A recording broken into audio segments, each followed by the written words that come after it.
Hello everyone, welcome to the course Data Structures. This is Thulasi Chitra, Associate Professor, Department of CSIT, MLR Institute of Technology.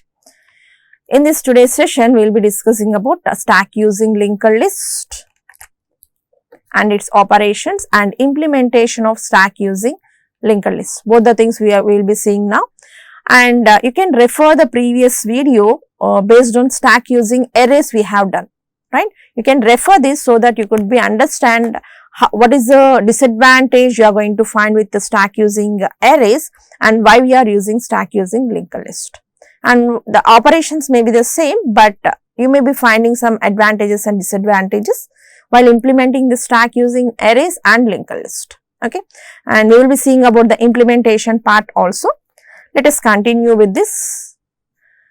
And we know that a stack means we are going to perform push and pop operations on stack, but this can be done, that is pushing and popping can be done at only one end, that is called the top, right? And let us see the procedure. Initially, this is your memory where the initial case where we have is top equal to null.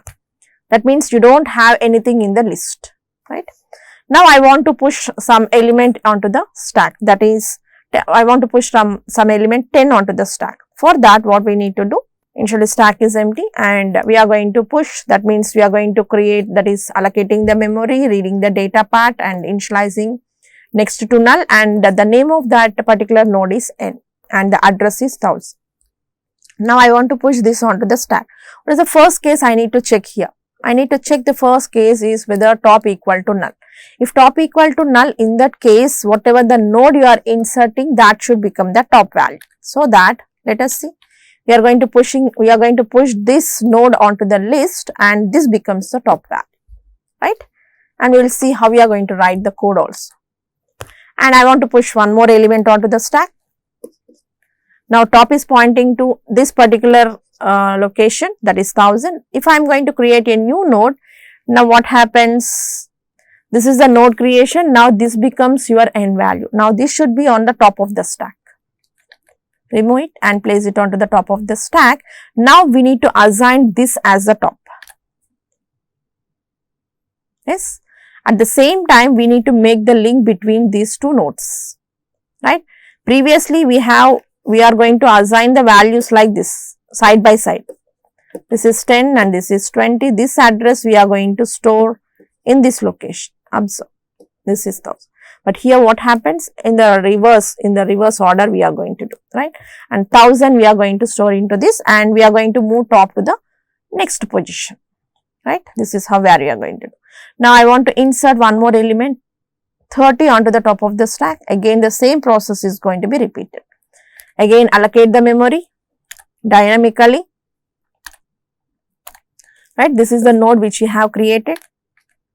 Push it onto the top of the stack and store this address to make the link between these two and moving top to the next position, right? Like this way, how many nodes you want to create, you can create it. And at the same time, you don't have any limit, you don't have any overflow condition in the linked list, right?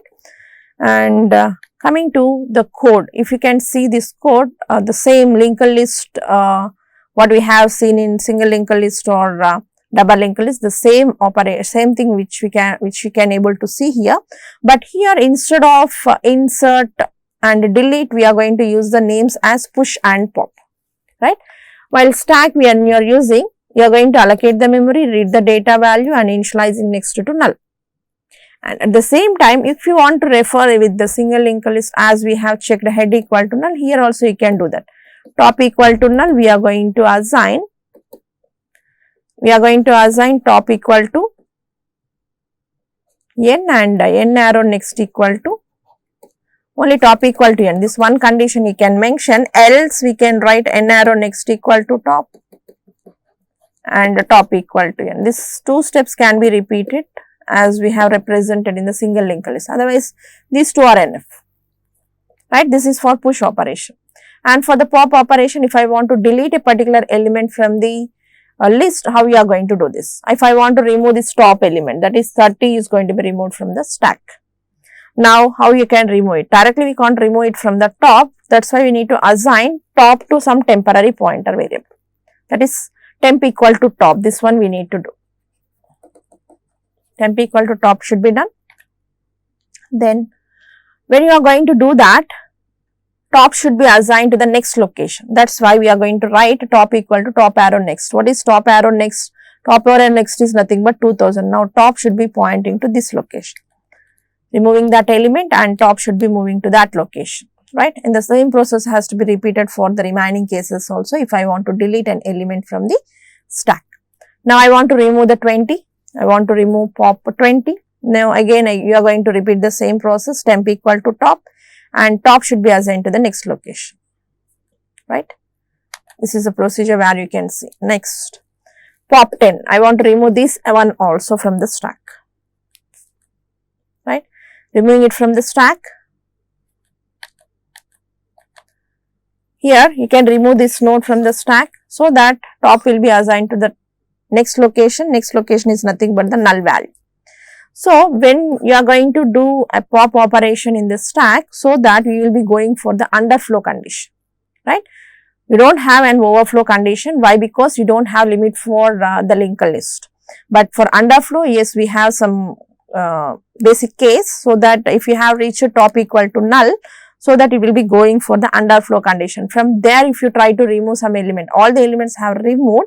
If you try to remove some other element from the stack, in that particular case, you will be going for the underflow condition, right?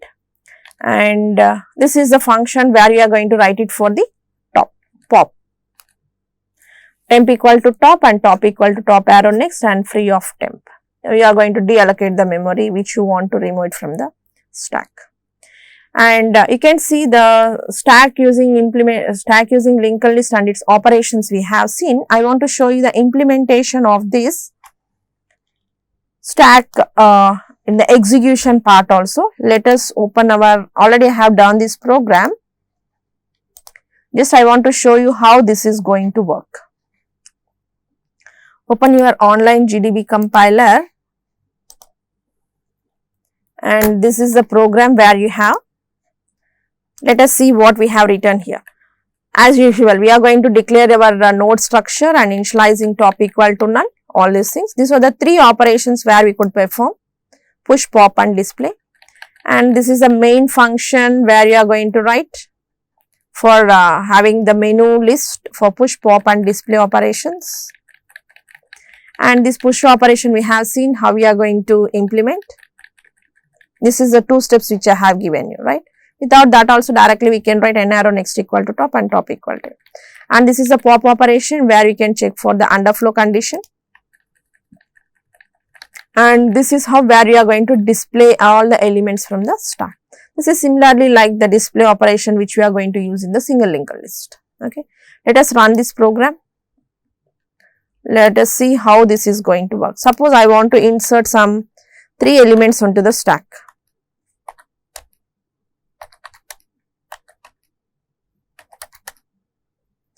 Try to display the elements. Yes, I want to delete it. Display, delete, display, delete and display. Yes, if I have removed all the 3 elements from the stack, then the stack becomes empty. Like this way we can implement, we can do the implementation part of the stack like this way. Okay. You can try to implement the code which I have placed it now, and I have placed the code separately also in the same PPT. You can go through with this, and if you have any doubts, please post it in the group, right? And that's all about this stack using linked list. Thank you.